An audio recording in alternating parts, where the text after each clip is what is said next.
দেখেন 7 নম্বর প্রদত্ত সমীকরণ k minus one x square minus কে plus two x plus four সমান 0।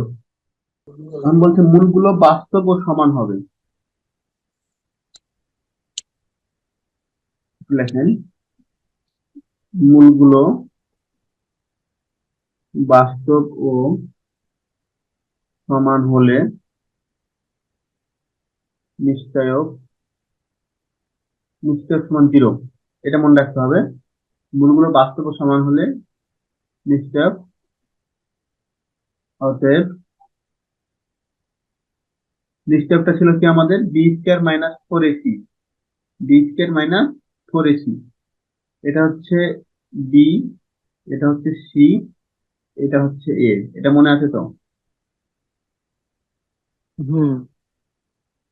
তাহলে বি স্কয়ার মানে হচ্ছে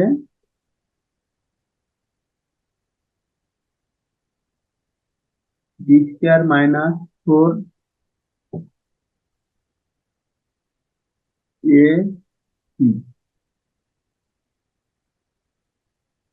দেখেন তো বি মানে কত এখানে, minus K plus two minus four, A হচ্ছে কে মাইনাস ওয়ান, সি হচ্ছে ফোর।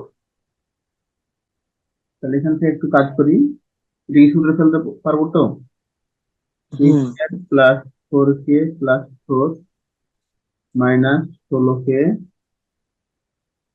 প্লাস 16 সমান 0। বা k square minus 12 k plus 20 সমান 0।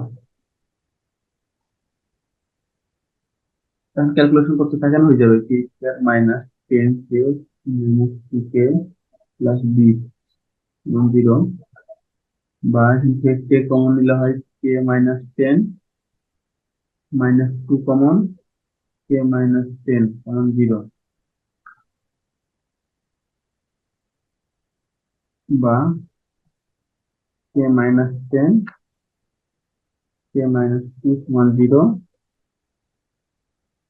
অতএব কে সমান 2 অথবা 10। এটা অ্যান্সার।